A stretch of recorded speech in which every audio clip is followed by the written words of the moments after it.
What's up guys, Dobbs here, and today I'm feeling really old right now because today Pokemon Winds and Waves was announced. It wasn't a week ago, it was today. The 10th generation of Pokemon is finally here after 30 years of Pokemon, and I've been playing Pokemon since I was 5 years old, since Generation 1 and Pokemon Red and Blue, and here we are, 30 years later. I'm 31 now. I'm so old. And today, I'm gonna do something that no one's ever done before on YouTube ever. Not in the history of YouTube, okay? I'm gonna break down the Pokemon trailer and tell you 27 facts that you miss. I know. Pretty groundbreaking. All right, so the first fact is about these flowers here. These appear to be frangipani and orchid flowers, both of which are very common in the Southeast Asia area of the world. And they're widely used in landscaping, ceremonies, and decorative arrangements. So from just the first few seconds of this trailer, we can already tell where this region will be based in. And not because of all the leaks that happened on Twitter and all that months ago. It's because of these flowers here. The next fact is about this mysterious black rock sitting on the desk right here. And if I had to guess, I would say this is a piece of volcanic stone, which will make a lot of sense if this region is in Southeast Asia, because a lot of countries here sit within the Pacific Ring of Fire, a massive tectonic zone that contains about 75% of the world's active volcanoes. And the country Indonesia actually has more active volcanoes than any other country in the entire world, with over 120 of them actively. That's like 120 intakes that are in this region probably. So just based on this very first scene here, I think this region is going to take place in Indonesia, and we'll be exploring volcanoes in this Pokemon game. So like I said, we're going to encounter 120 intakes because each time a volcano erupts, an intake is born. All right, after the montages of sketches here, we have this one of Winds and Waves. This plant right here, it appears to be a bird of paradise plant, a tropical plant commonly found throughout the Southeast Asia region. And it wouldn't surprise me at all if the early route bird Pokemon is a play on this plant. Like, just think about it, a bird of paradise plant, a grass flying type Pokemon as your first Route 1 Pokemon in the Southeast Asia based region. It just works out so perfectly, I think. I'm gonna put money on it. I'm gonna put $5, and if I'm not right, I'm gonna give it to Vinny. Tell him now. Then we meet Mr. Windichu and Miss Wavychu, who will likely be exclusive to each game. So Windichu to Pokemon Winds and Wavychu to Pokemon Wave.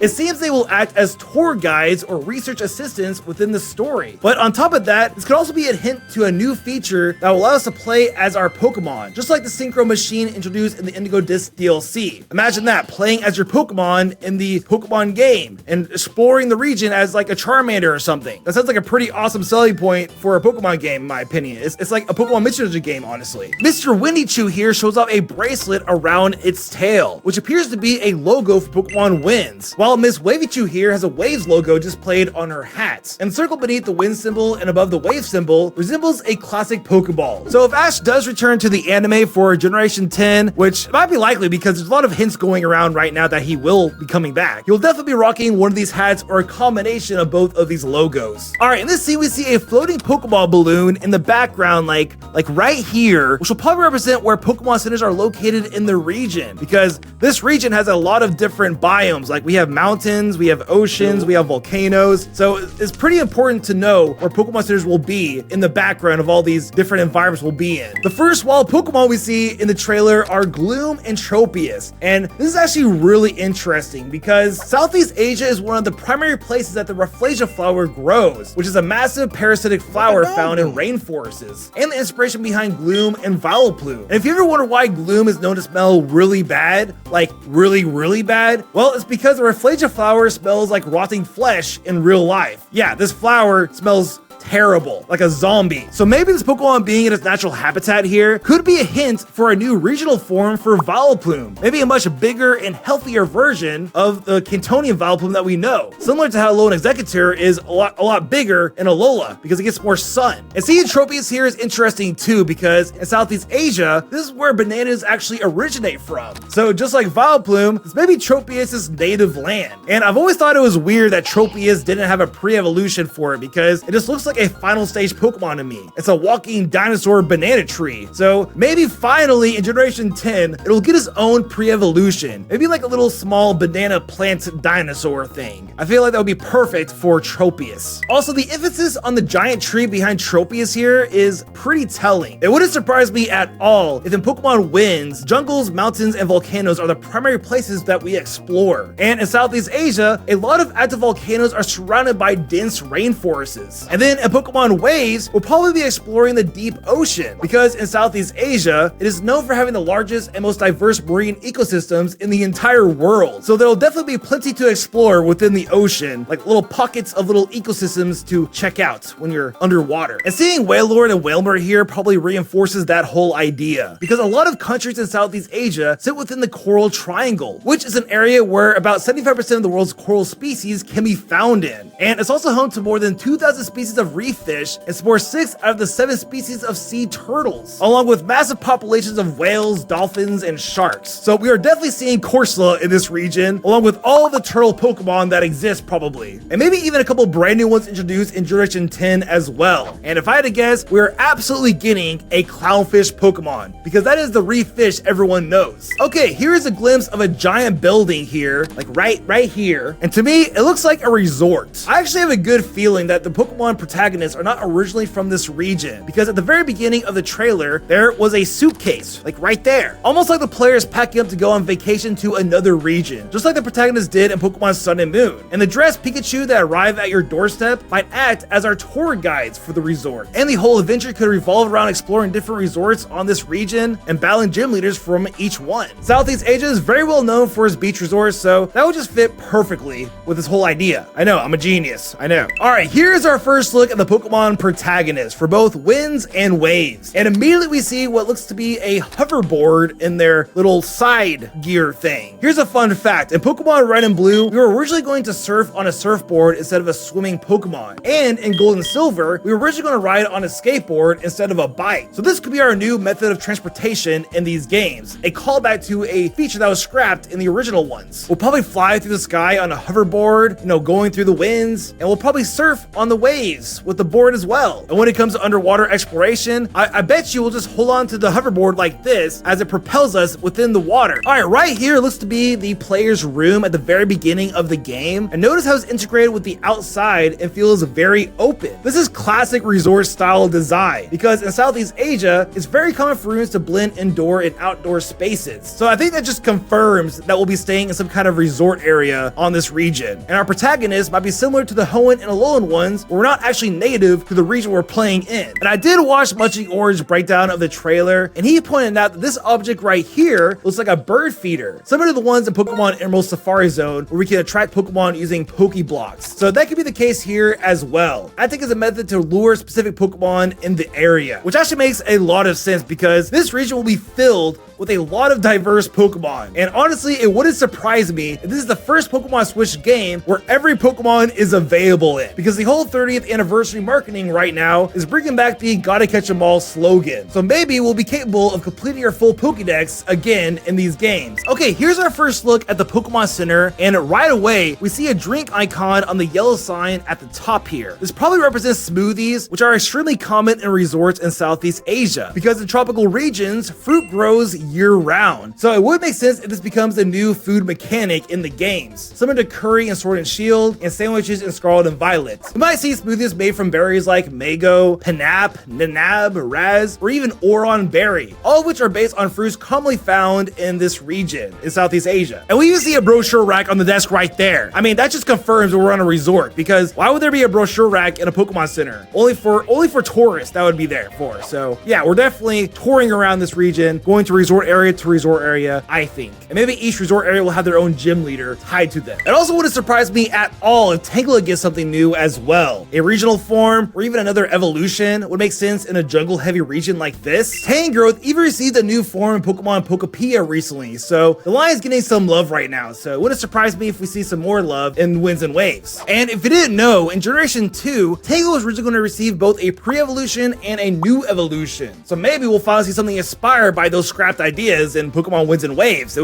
would make so much sense. It's like 1 + 1, like Tangela, Winds and Waves just equals new evolution. I'm gonna bet another $5 that I'll give to Vinny if I'm wrong. And he owes me 10 now. And again, the emphasis on the Winds protagonist exploring the jungle while the Waves protagonist exploring the ocean reinforces the idea that each version might offer completely different gameplay experiences. Maybe these games will have version exclusive biomes, which will be a first in Pokemon. Winds could focus on jungles, mountains, and volcanoes, while Waves focuses on oceans, deep marine areas, and swamps. Imagine that, the two Pokemon games having completely different locations to explore. Like, that would just motivate me to get both of them. That's like genius. All right, these buildings right here look identical to luxury overwater bungalows you see at tropical resorts. Many of them are built right above visible coral reefs, and in real life, guests can literally snorkel straight from their room inside these bungalows. So if these buildings are actually accessible, and let me tell you, Pokemon is pretty infamous for having inaccessible buildings, each one might offer something unique inside, like a special fishing spot, rare water encounters, or even a small reef area to explore. All right, the Pokemon text carved into the hillside here is really interesting because Southeast Asia is known for ancient carvings and stone inscriptions. And I'm not gonna try to pronounce all these names here, but you have this thing here, you have this thing here that's built onto a hillside, you have this thing here, a large stone carving found near a river, you have this thing, like ancient stone pillars with carvings on them from the 4th century, and even have these things here that are carved structures scattered across open terrain. And even recently, the world's oldest known rock art was also discovered in Indonesia, dating back to almost 70,000 years ago. So it's very, very possible here that we'll see ancient legendary Pokemon connected to these carvings. And since this is an even numbered generation, fossil Pokemon will probably return as well, possibly tied to whatever civilization left these markings behind. This gameplay inside of Volcano is actually really exciting to see because, like I mentioned earlier, many countries in Southeast Asia sit directly in the Pacific Ring of Fire. Indonesia alone has around 130 active volcanoes, more than any country in the entire world. And what's cool is that these volcanoes are often surrounded by dense jungle, which matches exactly what we see in the trailer so far. So we'll probably be exploring several volcano areas, maybe encountering more magma-based Pokemon like Slugma and Macargo, and a lot of Entei. There's just gonna be scattered of Entei in this region. And if this is anything like the original Pokemon Snap game, maybe we'll even see fighting Magmar battling each other, because that was just hardcore from those old games. Corsola making an appearance here might mean we'll see a new evolution for it in this region, because as I mentioned earlier, Southeast Asia sits inside the Coral Triangle, which contains around 75% of the world's coral species. So instead of a dying Corsola evolution like Corsola in the Galar region, we might see the opposite here, a thriving Corsola evolution that looks bright and healthy. Because if you didn't know, Corsola was based on coral bleaching, which happens when coral loses color due to environmental stress. So it would be really cool to see a parallel evolution representing a healthy reef ecosystem for this Corsola here, a happy Corsola evolution. Seeing Marina here might also mean we'll see more coral-inspired Pokemon, because this region is based on one of the most biodiverse marine areas in the entire world. So I would be shocked if we didn't get another coral Pokemon to pair along Corsola, especially in Marina here, who just thrives on eating coral Pokemon. It is the natural predator of these kind of Pokemon. Maybe even Marina here will get a new evolution as well, because it's just thriving so much. It has so much coral to eat. Also, the building in the background, like here, I guess, looks way different than we saw earlier. So maybe these resorts actually function as the region's gyms. Instead of having traditional cities, the major locations in this region will be resort areas, connected by land and water routes. This area is kind of interesting, I guess, because we see a hanging banner in the background with Slowking, with some vending machines behind him. So there'll probably be like outposts where you can buy vitamins for your Pokemon to make them smarter and stronger. And maybe it could be like a research facility where you input data that you're researching for some kind of scientist, professor guy that you're going to each resort for or something like that. I don't know. It could be anything. All right, now we finally dive into the starter Pokemon. Let's start with Browt, the grass type of the trio. Its name appears to be a combination of Brow and Sprout, and it is known as the Bean Chick Pokemon, which clearly means it's based on a baby chicken and a mung bean sprout, a very common ingredient in Southeast Asian cuisine. And on the website, it says this Pokemon runs around energetically while photosynthesizing using the leaves on its brow. It's lively, but also a bit clumsy. The fact that it's so energetic makes me think that it could evolve into an electric type Pokemon, because I don't think we've ever had an electric grass type Pokemon before, so it'd be the perfect opportunity for this Pokemon here, especially with its bright yellow feathers that it has. And Southeast Asia is known for intense tropical thunderstorms, so it would just make sense. Maybe it'll evolve into a giant jungle fowl that channels lightning, and jungle fowl are actually native to Southeast Asia and are the ancestors of modern domestic chickens. Pombon is our second starter Pokemon and the fire type of the trio. Its name seems to be a combination of Pomeranian and Bon, as in bonfire. It is known as the puppy Pokemon, shared with a lot of other dog Pokemon that we have in Pokemon as well. So it's clearly based on a small domesticated dog. On the website, it says the area below his throat glows faintly from a heat-generating organ inside his lungs, which is a really cool biological detail because this region sits within the Pacific Ring of Fire, so its evolution could easily take inspiration from volcanoes around the area. And maybe that heat organ might scale up to something much more powerful, possibly even a volcanic breath in its final form. It will become like a volcanic dog Pokemon or something. A fire rock evolution evolution would make a lot of sense. But if it was up to me, I would definitely want to see it be a fire fairy type Pokemon. Because in Southeast Asia, they have a lot of guardian lion imagery. I mean, you have the Barong from Balinese culture here, a lion that is a protective spirit and a major mythological creature in their culture. If Pombon evolves into something like that, I think it should definitely be a giant lion with a fiery mane with some fairy elements to it. Our first fire fairy Pokemon, such a cool type combination that I want to see with this Pokemon here. And then we have Gecqua, our third starter Pokemon and the water type of the trio. His name appears to be a combination of gecko and aqua, obviously, which fits perfectly because Southeast Asia is full of geckos, and it is known as the water gecko Pokemon, which honestly kind of answers the question of why Ash thought Trico was a water type Pokemon in the anime. Maybe he was thinking of Gecqua whenever he saw the Trico here. You know, we have two starter Pokemon that are geckos now. And the website says this Pokemon launches springy balls of water from his tail. And it also mentions that Gecqua is very intelligent and maneuvers shrewdly while putting on airs. And its evolution could just go anywhere, honestly. But if I had to guess, I would guess that maybe it'll evolve into a water dragon type inspired Pokemon by Naga mythology, assuming the legendary Pokemon is not already based on that. Because Naga imagery appears everywhere throughout Southeast Asia, and these creatures are often portrayed as intelligent and calculating, just like Gecqua is described. Let's just hope it stays on all fours and doesn't become another serial mascot like the poor Generation 8 Pokemon. Like, literally, Cinderace is a serial mascot for Frosted Flakes or something like that. Like, please don't do that to Gecqua here. Like, come on, Game Freak, you know? And then for our last fact of this video, our fact number 30 here, you definitely missed this. No one saw this but me, but the dark cloud in the background here is definitely our legendary Pokemon for Pokemon Winds and Waves. There are a lot of possibilities of what this could be. It might be a Naga-inspired Storm Serpent, or even a Volcanic Ash Dragon tied to the Ring of Fire. Or maybe it's not one of the box legendaries at all, but instead the third legendary that oversees both the winds and the waves, similar to how Rayquaza oversees Groudon and Kyogre. We don't see any clear counterpart in this shot, so that actually might be the third legendary Pokemon right there. Whatever direction they go with this Pokemon, I am hyped because it looks pretty awesome just by a silhouette, you know, being a volcanic ash looking thing. Honestly, just be a volcanic ash dragon serpent. That'd be cool. But anyways, there you go. Facts from the Pokemon Winds and Waves trailer that you definitely missed, and only I knew this stuff. So click right here for more Pokemon facts, and be sure to subscribe for more Pokemon facts that I only know. So you have to do it now. Peace.